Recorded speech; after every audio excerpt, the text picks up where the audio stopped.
फिर से स्वागत करता हूँ आपका एक और न्यू ब्रांड वीडियो के अंदर में। इस चैप्टर का आज 5वां लेक्चर होने वाला है और इस 5 लेक्चर के अंदर में हमने काफ़ी सारी चीज़ें कंप्लीट कर ली है। अब इसका 1 से 2 लेक्चर ही आने वाला है, फिर ये चैप्टर कंप्लीट हो जाएगा। हमने यहाँ बस बात किया हुआ था कंप्लीटली पहले अवस्था के बारे में। 3 अवस्था जो इस चैप्टर को कंप्लीट करने के लिए सफिशिएंट होते हैं, जिसमें से पहला अवस्था था निषेचन पूर्वक घटना, जिसमें हमने नर युग्मक और मादा युग्मक बनाया था, उसके बाद परागण कराया था, दोनों को मिला दिया था और जो परागकण होते हैं उसे वर्तिकाग्र तक पहुंचा दिया था। अब आगे काम होगा निषेचन का। निषेचन आज हम कंप्लीट करने वाले हैं। देन इसके बाद अगली वीडियो में निषेचन के पश्चात जो घटनाएं होती है, कैसे बीज बनता है, कैसे फल बनता है, वो देखेंगे और ये चैप्टर कंप्लीट करेंगे। सो छोटे मोटे क्वेश्चन जो बच जाएंगे, छोटे मोटे टॉपिक जो बच जाएंगे, वो हम क्वेश्चन आंसर में कंप्लीट कर देंगे। बाकी डिटेल में हम सारा चीजें कंप्लीट करने वाले हैं इस चैप्टर का। चलो इस स्टार्ट कर लेते हैं, निषेचन देख लेते हैं। उससे पहले यहाँ पर हमने लास्ट में कुछ क्वेश्चन दिए थे पिछली क्लास के अंदर में। अगर आपने नहीं देखा है तो भाई अच्छे से देख लो। डेली क्लासेस आ रही है, सो डेली आपको हर एक क्लास देखना है। पूरा का पूरा सिलेबस अच्छे से हम कंप्लीट कराने वाले हैं। क्वेश्चन यहाँ पर मैंने दिया हुआ था, पुष्पीय पादप में नर युग्मकोद्भिद का प्रतिनिधित्व कौन करता है। मैंने बोला था नर युग्मकोद्भिद। जो यहाँ पर युग्मक का बात सुन रहे थे भाई, युग्मक नहीं नर युग्मकोद्भिद कौन था भैया। नर युग्मकोद्भिद कौन सा था यहाँ पर, क्या पुंकेसर था? नहीं, पुंकेसर तो यहाँ पर नर युग्मकोद्भिद नहीं था भाई, इसके अंदर में बन रहा था। इसके बाद परागकण था क्या भैया? हाँ जी भाई, परागकण क्या था अपना, यहाँ पास नर युग्मकोद्भिद था। क्यों? इसके अंदर में ही युग्मक बनते हैं। अब इसके बाद परागकोश भी नहीं, बीजांड भी नहीं, तो ये चीज कैंसर, इसका आंसर बी हो जाएगा। अगला यहाँ पास क्वेश्चन था, पुष्पीय पादप में मादा युग्मकोद्भिद का प्रतिनिधित्व कौन करता है। तो कौन करता है भैया? हमारा करता है भ्रूण कोश करता है। अब कई लोगों ने यहाँ पास भ्रूण कोश भी लगा दिया होगा, या फिर अंडक, तो भाई अंडक तो नहीं लगाने वाला, कोई अंडाशय नहीं। ये दोनों में कंफ्यूजन हो जाता है। अब ये भ्रूण कोश क्या होता है और भ्रूण कोश तो आपने पढ़ लिया है, भ्रूण कोश क्या होता है ये हम लोग ना अगले वीडियो में पढ़ेंगे। क्यों पढ़ेंगे? क्योंकि निषेचन के बाद जो संरचना बनती है ना, वहां पर बनती है भ्रूण कोश। और भ्रूण कोश भाई बहुत ही ज्यादा इंपॉर्टेंट टॉपिक है और इसमें अंतर आ सकता है। भ्रूण कोश और भ्रूण कोश में अंतर आ सकता है, सो उसे भी हमारा अच्छे से देखने वाले हैं। सो इसका आंसर आपने मिल गया। अब अगला क्वेश्चन देखते हैं। अगला क्वेश्चन था, वेलिस्नेरिया जो पादप है उसमें कौन सा यहाँ पर माध्यम से परागण होता है। तो जल परागण होता है वेलिस्नेरिया में। बहुत ज्यादा इंपॉर्टेंट क्वेश्चन था, नीट में भाई 2 से 3 बार क्वेश्चन आया है, इससे बोर्ड में भी आ सकता है। तो भाई अच्छे से प्रैक्टिस और प्रिपरेशन जरूरी है। इसका अगला यहाँ पर क्वेश्चन था, जब परागकण एक पौधे से दूसरे पौधे के पुष्प के वर्तिकाग्र में जाता है। यहाँ पर क्या बोला, एक पौधा है, 2 पौधे हैं, मतलब 2 पौधे, एक में से जो परागकण है वो दूसरे के वर्तिकाग्र में जा रहा है। तो यहाँ पर क्या हो रहा है, पर परागण हो रहा है। इसके अंदर में क्या हो रहा है, पर परागण हो रहा है। तो यहाँ पर हमने इतने क्वेश्चन दिए हुए थे, आई थिंक आपने समझ लिया होगा, आपके जो आंसर थे वो सही होंगे। अब यहाँ पर पढ़ लेते हैं आज का टॉपिक, जो टॉपिक हमने स्टार्ट किया हुआ था। सो आज का जो टॉपिक है वो है निषेचन। निषेचन मैंने आपको बताया हुआ था, क्या क्या मैंने बताया हुआ था, यहाँ का जो परागकण है वो परागकण निकल के चला चुका है किसमें, वर्तिकाग्र में। पिछले क्लास में हमने ये देखा हुआ था। अब हम क्या करेंगे, ये जो परागकण है ना, इसे अंकुरित कराएंगे और एक नली निकाल के इसका निषेचन कराएंगे।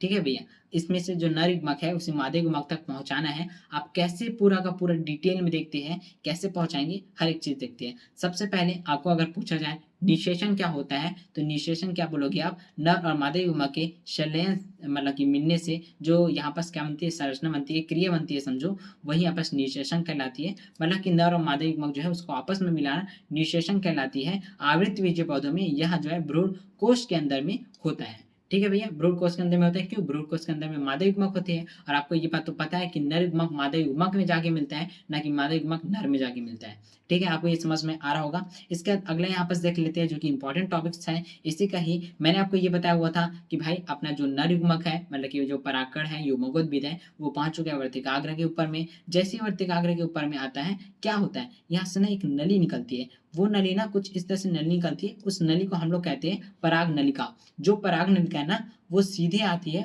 और इसके अंदर में घुस जाती है। इसके अंदर में, जिसके अंदर में यहाँ पर बीजांड है, बीजांड के अंदर में भ्रूण कोश है, भ्रूण कोश के अंदर में जाती है और वहां पर जाके निषेचन करती है। अब इसके पीछे भी एक लॉजिक होगा, ये नली कैसे बनती है, नली कहाँ से बनती है, हर एक चीज चलो देखते हैं। तो यहाँ पर देखो क्या होता है, सबसे पहला केस तो ये होगा, जब भी यहाँ पर परागण होगा, जब सेम वैरायटी का ही परागकण आएगा दूसरे पुष्प में, तब जाके यहाँ पर क्या होगा भैया, पराग नलिका का निर्माण होगा, तब जाके निषेचन होगा। देखो सिंपल से मैं आपको बताता हूँ। मान लीजिए यहाँ पर 2 पुष्प हैं और एक है गुलाब का और एक है भैया गेंदे का।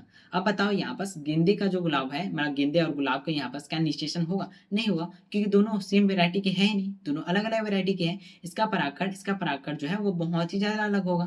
ठीक है, तो निषेचन नहीं होगा। तो हमें क्या करना होगा, सेम वैरायटी के पुष्प ले होंगे। आप गेंदे लिए तो 2 गेंदे लेंगे और इसमें का जो परागकण है इसके वर्तिकाग्र में जाएगा दूसरे गेंदे के। अब वही होना चाहिए। अगर यहाँ पास गुलाब का आ गया तो निषेचन नहीं होगा, तो यहाँ पास पराग नलिका नहीं बनेगी। अगर सेम वैरायटी का आता है, सेम वैरायटी का आने के बाद यहाँ से एक नली निकलना स्टार्ट हो जाती है, जिस नली को हम लोग पराग नली कहते हैं या पराग नलिका कहते हैं। अब यहाँ पास क्या था भैया, यहाँ पास जो आया था वो परागकण था। तो परागकण के कौन से हिस्से से नली निकलता है, मैंने बताया वो था, याद कीजिए आपने, आपको यहाँ पास मैंने क्या बताया हुआ था, यहाँ पास परागकण की संरचना मैंने बताई थी, जिसमें मैंने आपको बताया था बाह्यचोल और अंतःचोल होता है। और जहां से बाह्यचोल और अंतःचोल कवर नहीं किया रहता उस हिस्से को हम लोग कहते हैं जनन छिद्र। और ये जनन छिद्र एक पराग के अंदर में एक नहीं होता बल्कि अनेक होते हैं, बहुत सारे होते हैं। डायग्राम में भी 3 चीजें दिख रही होंगी आपको, 3 जगह दिख रही होंगी जिसे जनन छिद्र कहते हैं। और यही जनन छिद्र ऐसी जगह है जहां से पराग नलिका का निर्माण होता है। आप लोग देखिए यहाँ पास पूरा हुआ एक हिस्सा दिख रहा होगा, यहाँ से क्या होता है, एक नली ऐसे कुछ इस तरह से निकलना स्टार्ट होती है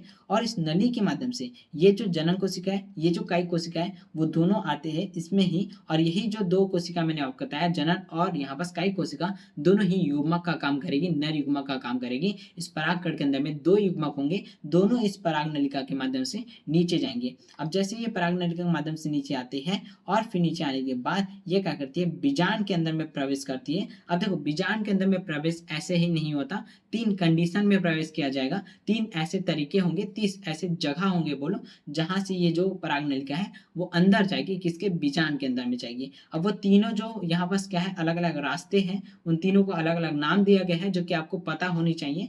सबसे पहले अगर ये जो पराग नलिका है वो बीजांड द्वार से जाता है, मतलब कि बीजांड द्वार सिरे से जाता है, उसे हम लोग पोरोगैमी कहेंगे। उसके बाद यहाँ पास देख लीजिए, अगर वो जो है निभाग की तरफ जाता है, ये निभाग है, मैंने आपको कंप्लीट डिटेल में बताया हुआ था, ये जो निभाग है अगर वो निभाग से होते हुए जाता है उसको हम लोग कहेंगे चालोजोगामी। और अगर वो जो है वो आवरण जो है, बाहर हमने बनाया था, 2 आवरण बनाया था, अध्याय आवरण हमने बनाया था, एक बाह्य आवरण और एक अंतः आवरण। अगर आवरण को भेद किया जाता है तो हम लोग कहते हैं मेसोगैमी। ये 3 नाम आपको याद रखने हैं जो कि यहाँ पर इंपॉर्टेंट थे। अब यहाँ पर हम लोग क्या करेंगे, देखो सबसे पहले हमने क्या किया, सबसे पहले यहाँ पर हमारा परागकण आता है वर्तिकाग्र में, जिसमें परागण हो गया। आने के बाद सेम वैरायटी का होता है तो यहाँ से पराग नलिका निकलती है। पराग नलिका कहाँ से निकलती है, वो निकलती है जनन छिद्र से। जैसे वो पराग निकलती है उसके अंदर में युग्मक आने लगते हैं और आने के बाद वो बीजांड में प्रवेश करता है। 3 रास्ते हैं जिनसे वो प्रवेश करता है। सबसे पहला है बीजांड द्वार की ओर से, दूसरा है निभाग की ओर से, तीसरा आवरण को छेद के। ये 3 तरीके से वो बीजांड के अंदर में चली जाती है। और जैसे बीजांड के अंदर में जाती है उसके अंदर में क्या है, बीजांड के अंदर में है भ्रूणकोश। ये जो भ्रूणकोश है उसके अंदर में चली जाती है और उसके साथ ही यहाँ पर देखो युग्मक जा रहे हैं। और युग्मक जाने के बाद क्या होता है, ये जो नली है वो अंदर जाके फट जाती है। फटने के बाद क्या होगा भाई, आप खुद ही सोचो, एक नली जिसके अंदर में कुछ सामान है और वो नली फट जाएगा तो वहां का जो सामान है वो क्या बाहर नहीं निकल जाएगा, हाँ जी बाहर निकल जाएगा। तो यहाँ पर जो युग्मक है वो इसके अंदर में बाहर निकल जाते हैं और यहाँ पर युग्मक जो है बाहर निकले और बाहर निकलने के बाद क्या करेंगे, तलाश करेंगे किसका, मादा युग्मक का, ताकि वो आपस में मिल सके। और फिर ये तलाश करता है, उसके बाद इसे मिल जाता है कौन, मादा युग्मक। अब मादा युग्मक कौन सा था, अंड कोशिका जो थी वो मादा युग्मक थी। और यहाँ पास एक और कोशिका होगी जिसे हम लोग ध्रुवी केंद्रक कहते हैं। 2 केंद्रक बीच में थे, आप याद कीजिए यहाँ पास, ठीक है, ध्रुवी केंद्रक। यहाँ पास एक संलयन होगा और एक यहाँ पास होगा अंड कोशिका के साथ। अब देखो ध्यान से मैं आपको बता दूं, 2 युग्मक थे। पहला जो नर युग्मक है वो क्या करेगा, अंड कोशिका से मिलेगा और निषेचन करेगा और युग्मनज बनाएगा। सेकंड जो नर युग्मक है वो क्या करेगा, ध्रुवी केंद्र से मिलेगा और दूसरी प्रक्रिया यहाँ पर पूर्ण करेगा। अब ये 2 प्रक्रिया जो पूर्ण हो रही है, इसी 2 प्रक्रिया को हम कहते हैं, क्या कहते हैं, दोहरा निषेचन, मतलब कि 2 निषेचन कहते हैं, द्विनिषेचन कहते हैं। अब इसके बारे में आपको बता देता हूँ, ये जो क्वेश्चन है भाई, ये क्वेश्चन भाई 5 नंबर के लिए बहुत बहुत ज्यादा इंपॉर्टेंट है। फर्स्ट क्लास में ही मैंने बोला था भाई जितना हो सके उतना स्टार लगा लो इसे, क्योंकि ये बोर्ड एग्जाम में आने वाला है। क्वेश्चन आपको पूछा जाएगा निषेचन किसे कहते हैं, आवृतबीजी पौधों में द्विनिषेचन का वर्णन कीजिए। भाई ये चीजें अगर आपको पूछी जाती है ना तो कैसे लिखना है वो मैं आपको आगे बताता हूँ। उससे पहले इसी को एक्सप्लेन कर देता हूँ, देन उसके बाद आपको मैं थ्योरी दूंगा जिससे आप लिख सके और डायग्राम दूंगा जिससे आप बना सके और 5 नंबर ले सके। तो यहाँ पर देखो क्या हो रहा था, सबसे पहली बात, पहली प्रक्रिया क्या हो रही थी, युग्मक का संलयन होगा। युग्मक का संलयन क्या होगा, नर युग्मक जो है वो अंदर आएगा और अंड कोशिका से मिलेगा, और जैसे वो अंड कोशिका से मिलेगा युग्मनस का निर्माण करेगा, और ये जो युग्मनस होगा वो 2n कंडीशन मतलब कि द्विगुणित हो जाएगा। कैसा हो जाएगा भैया? डिप्लॉइड हो जाएगा, और फिर आगे भ्रूण बनाता है। आगे क्या है भैया? भ्रूण बनाता है। भ्रूण क्या है भैया? वही बच्चा जो होता है वो भ्रूण होता है, बट यहाँ पर क्या भ्रूण यही 20 में कन्वर्ट हो जाएगा। अब देखो यहाँ पर मेन प्रोडक्ट यही से चीजें बनना स्टार्ट हो जाएगी। मैंने क्या बोला? पहला युग्मक जो है वो अंड कोशिका से मिलेगा और युग्मनज बनाएगा, जो कि 2n कंडीशन होगा, डिप्लॉइड होगा। और जो दूसरा यहाँ पर युग्मक होगा वो त्रिसंलयन करेगा। वो क्या करेगा भैया? ध्रुवीय केंद्र के साथ मिलेगा, जो कि पहले से 2n कंडीशन में है और इसमें n कंडीशन में है। जब 2n और n यहाँ पर मिलेगा तो 3n कंडीशन आएगा, इसलिए त्रिसंलयन इसे कहा जाता है। तो ये त्रिसंलयन होगा और इसमें क्या बनेगा भैया? पेन बनेगा, जिन प्राथमिक क्या कहते हैं भैया? बल केंद्र कहते हैं। और इसमें आगे भ्रूणकोष बनाने की क्षमता पैदा होगी। अब यहाँ पर देखो भ्रूणकोष आ चुका है। ठीक है भैया, भ्रूणकोष हम पढ़ रहे थे इतने टाइम से, अब भ्रूणकोष भी आ चुका है। भ्रूणकोष क्या होता था? यहाँ पर मादा युग्मकोष भी था, लेकिन भ्रूणकोष क्या था भैया? यहाँ बस क्रिया के बाद बनने वाली संरचना थी, निषेचन के बाद बनने वाली संरचना थी भ्रूणकोष। ये जो भ्रूणकोष है क्या करेगा? इसमें बहुत सारे भोजन होते हैं, बहुत सारे पोषण होते हैं। ये पोषण किसको देगा? ये पोषण देगा किसको? इस भ्रूण को। मतलब कि भ्रूण को पोषण देने वाला चीज क्या होता है? भ्रूणपोष होता है, जो कि बनता है त्रिसंलयन से। ठीक है, आई थिंक आपको समझ में आ रहा होगा। कुछ इस टाइप की क्रिया होती है दोहरा निषेचन के अंदर में। अब इससे मैं आपको बता देता हूँ कैसे आपको लिखना है। सबसे पहले अगर आपको पूछा जाता है निषेचन क्या होता है, आप लिखना नर और मादा युग्मक आपस में मिलना क्या कहलाता है? निषेचन कहलाता है। आवृत बीजी जो पुष्प है उसके अंदर में क्या होता है? भ्रूणकोष के अंदर में ये क्रिया होती है, ये आपको लिखना है। फिर आपको क्या करना है? एक डायग्राम बनाना है। ये वाला डायग्राम अच्छे से देख लीजिए, ये डायग्राम आपको बनाना है। हिंदी में मैं बहुत टाइम से एक्सप्लेन करते आ रहा हूँ, तो इस बार मैं नहीं करूंगा, वीडियो ज़्यादा लंबी हो जाएगी।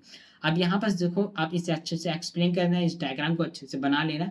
जैसे ये डायग्राम बना लेते हो उसके बाद आपको थ्योरी लिखनी है, और यहाँ पर दोहरा निषेचन है उसे आपको 3 भाग में डिवाइड करना है। सबसे पहला भाग होगा परागकणों का अंकुरण। आपको क्या लिखना है? परागकण जो है वर्तिकाग्र पर पहुंचते हैं और अंकुरित होते हैं और एक पराग नलिका बनाते हैं। यह नलिका बीजांड की ओर बढ़ने लगती है, यह बढ़ती है, ये आपको लिखना है। उसका सेकंड पॉइंट आपको डालना है, जो कि पराग नलिका का प्रवेश होगा। किसमें प्रवेश करने वाला है? वो बीजांड के अंदर में प्रवेश करने वाला है। तो आपको लिखना है पराग नलिका बीजांड के अंदर में भ्रूणकोष तक पहुंचती है, यह पहुंचकर फट जाती है और 2 युग्मक जो है मुक्त हो जाते हैं। अब चाहोगे तो यहाँ पास 3 कंडीशन भी लिख देना। कौन सा कंडीशन भैया? जो बीजांड के अंदर में प्रवेश वाला था। एक कौन सा था भैया? बीजांड द्वार की तरफ था, एक निभाग की तरफ और एक आवरण की तरफ। तीनों का नाम आप चाहो तो लिख सकते हो, काफी अच्छा इंप्रेशन बढ़ेगा। नहीं लिखोगे फिर भी नंबर मिलने वाले हैं, 5 नंबर है, क्योंकि भाई डायग्राम का 2 नंबर होता है और थ्योरी का 3 नंबर होता है। तो पहला तो आप निषेचन का बता दिए, सेकंड आप इसका बता देना, ये बता देना, और उसका तीसरा जो कि बहुत ज्यादा इंपॉर्टेंट है वो है यहाँ पास युग्मकों का संलयन। इसमें क्या होगा? इसमें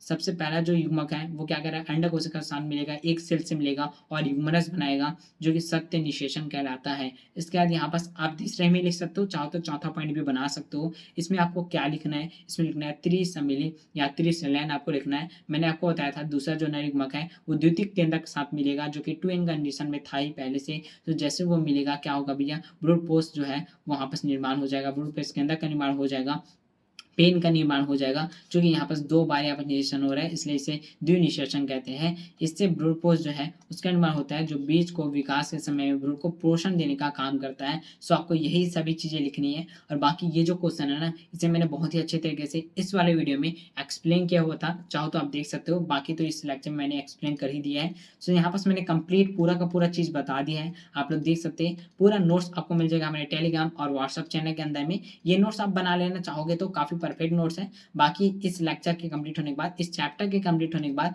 मैं अपना हैंड रिटन नोट्स आपको देने वाला हूं, ताकि आप उसे अच्छे से पढ़ सकें। सो यहाँ पर हमने कंप्लीट कर लिया सबसे पहला टॉपिक निषेचन पूर्वक घटना, फिर हमने निषेचन भी कंप्लीट कर लिया। अब जो टॉपिक बचता है वो टॉपिक है निषेचन पश्च घटना, मतलब निषेचन के बाद बनने वाली संरचना। कौन कौन से बनने वाली है? भ्रूणपोष बनने वाली है, भ्रूण बनने वाली है, बीज बनने वाली है, फल बनने वाली है और एक नया पौधा बनने वाला है। तो भाई वो चीजें हम लोग अगले क्लास में देखेंगे, और अगले क्लास में ट्राई करेंगे पूरा का पूरा चैप्टर कंप्लीट करने की। देन उसके बाद कुछ इंपॉर्टेंट क्वेश्चन जो बच जाएंगे, जो इंपॉर्टेंट टॉपिक बन जाएंगे, वो चीजें हम लोग और किसी क्लास में कंप्लीट कर दिए आंसर क्वेश्चन के साथ। सो यहाँ पर हो चुका है अपना कंप्लीट, यहाँ पर सभी चीजें कंप्लीट हो चुकी है। सो मिलते हैं अगली क्लास में। अब देखो यहाँ पर मैंने क्वेश्चन नहीं लाया है, एमसीक्यू नहीं लाया है इस क्लास का। सो आपको क्या करना है भाई, यहाँ पर सिर्फ प्रैक्टिस करनी है, रिविजन करना है, हर एक चीज आपको रिवाइज करनी है जितने भी क्लास में मैंने दे रखी है, सभी आपको अच्छे से रिवाइज़ करना है। सो मिलते हैं नेक्स्ट वीडियो में, तब तक के लिए बाय-बाय और जल्द ही अब फिजिक्स, केमिस्ट्री का भी यहाँ पास मैं स्टार्ट कर दूँगा।